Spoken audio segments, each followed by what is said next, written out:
Hi, I'm Nick. I'm the designer of the Banished Vault, and I want to talk to you today a little bit about the math behind the game. The math is rooted in real orbital mechanics, and there are two primary values we're trying to work with, which is thrust and energy, which is the equivalent of delta V. Thrust is really straightforward.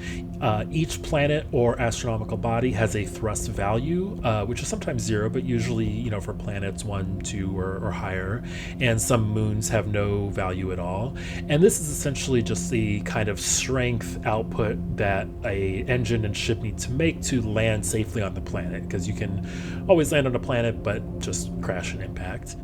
The way thrust works in the game is quite straightforward. An engine produces thrust, so this engine creates 4 thrusts, and then ships modify that thrust, usually by reducing it. So this ship has a -2 thrusts, and then added together, you get a total thrust value of 2, and as long as that value equals or exceeds the value of the planet, then you're good to go. This kind of cuts out a lot of the real thrust mechanics where, mass of the ship can change and the engine can change, and it kind of depends on the gravity of the planet and the density and all that. But overall, I think this maintains the kind of spirit of the thrust idea, but is very simple. You can look at 2 numbers, do just an addition or subtraction, and know the value you're going to get, and be able to kind of plan your movements with that.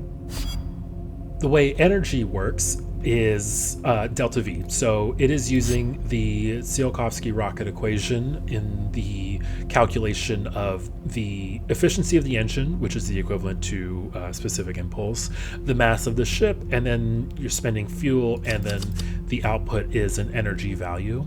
This follows the logarithmic fall off that the Tsiolkovsky rocket equation does, and you can see that really easily with the energy calculator. So, 1 fuel gives you almost 6 energy, gives you 5 energy, 2 is 9, 3 is 11, 4 is 13, and then it starts to kind of really taper off as you get more and more fuel put into the system.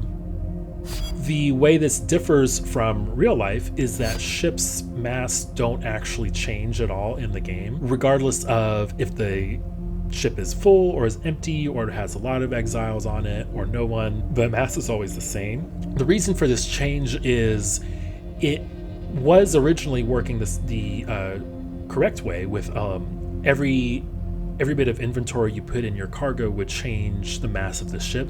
This turned out to be really, really difficult to play, and it was not particularly enjoyable. It led to a lot of planning and ultimately a lot of simple mistakes that were not interesting mistakes that the player were making. It was just not particularly fun.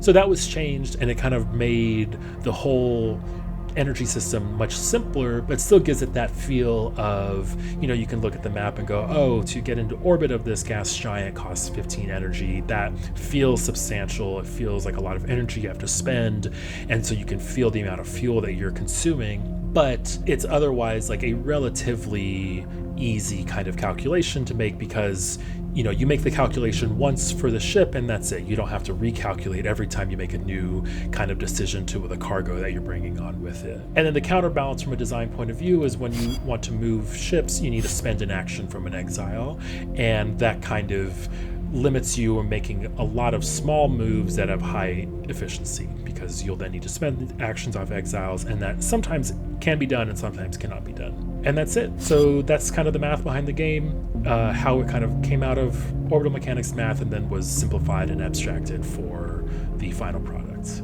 Thank you very much.